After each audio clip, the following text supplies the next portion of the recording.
ബഹുമാനപ്പെട്ട മുഖ്യമന്ത്രിയെ നേരിൽ കാണും. ഞാൻ പറഞ്ഞ കാര്യങ്ങൾ അദ്ദേഹത്തിന് എഴുതി കൊടുക്കും. ഈ കാര്യങ്ങളെക്കുറിച്ച് അദ്ദേഹത്തോട് വിശദീകരിക്കും എന്ന് തീർത്ത് പറഞ്ഞതായിരുന്നു. അതിനുശേഷമേ ഇനി പത്രക്കാരെ സംസാരമുള്ളൂ എന്ന് ഇന്നലെ വിളിച്ച എല്ലാ പത്രക്കാരും പറഞ്ഞു. ഞാൻ ഇന്നലെ പറഞ്ഞ വാക്കിന്റെ അടിസ്ഥാനത്തിലാണ് നിങ്ങളുടെ മുന്നിൽ നിൽക്കുന്നത്. നിങ്ങൾക്ക് നിങ്ങളോട് പറഞ്ഞ രീതിയിൽ ബഹുമാനപ്പെട്ട മുഖ്യമന്ത്രിയെ കണ്ടു.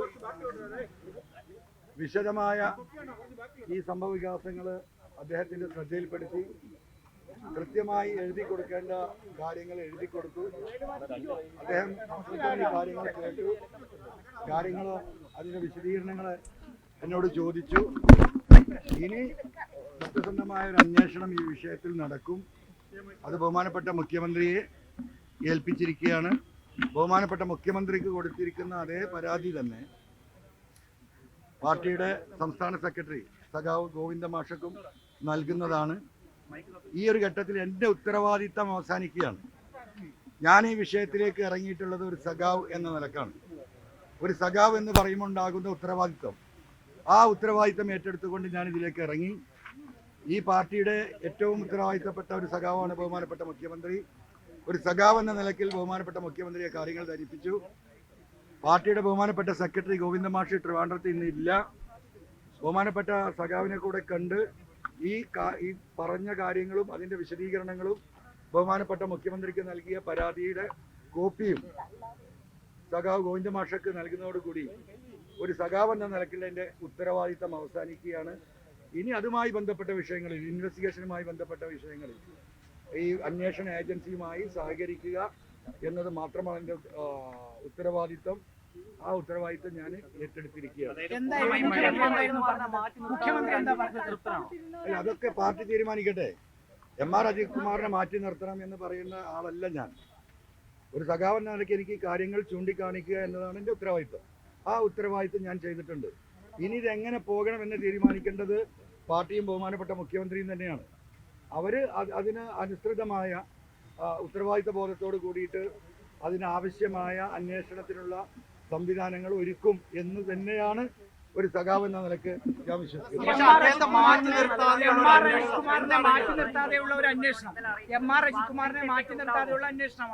അല്ല, നിങ്ങൾ പറഞ്ഞല്ലോ ആരെ മാറ്റി നിർത്തേണ്ട എന്നതൊക്കെ ഈ പറയുന്ന ബഹുമാനപ്പെട്ട മുഖ്യമന്ത്രിയും ഈ പറയുന്ന പാർട്ടി സംവിധാനവും ഒക്കെ ആലോചിക്കട്ടെ. ഞാൻ ഇപ്പൊ കൊടുത്തിട്ടല്ലേ ഉള്ളൂ.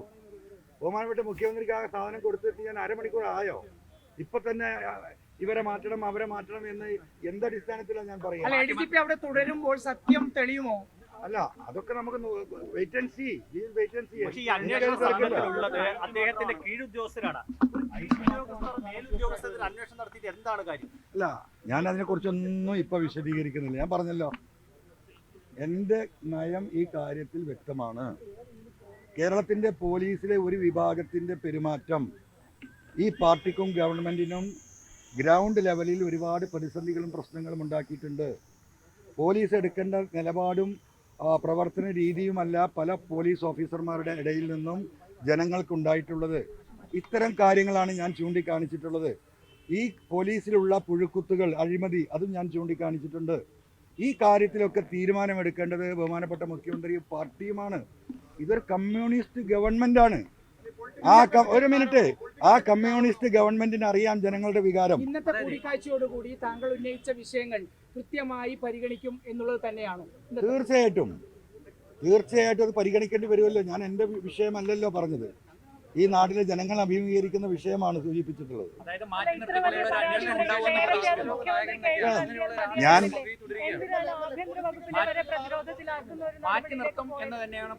ഇല്ല, ഞാൻ വലിയ പ്രതീക്ഷയിലാണ്. നിങ്ങൾക്കറിയാലോ, ഞാൻ ഇന്നും ആ പ്രതീക്ഷയിലാണ്, നാളെ ആ പ്രതീക്ഷയിലാണ്, മറ്റന്നാളും ആ പ്രതീക്ഷയിലാണ്.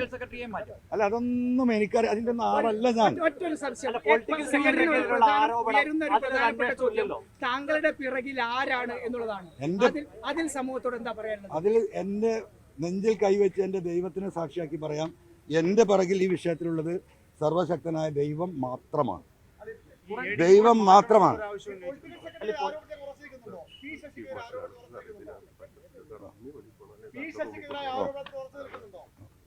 അല്ല, അവസാനിച്ചു കഴിഞ്ഞു. അല്ല, പി ശശിക്കെതിരെയുള്ള ആരോപണത്തിൽ ഇല്ല, ഇത്രേ കാര്യങ്ങൾ പറയാനുള്ളൂ. ഇനി കൂടുതൽ വിശദീകരിക്കാൻ ആവശ്യമില്ല. ആരോപണത്തിൽ ഉറച്ചു നിൽക്കുകയാണോ?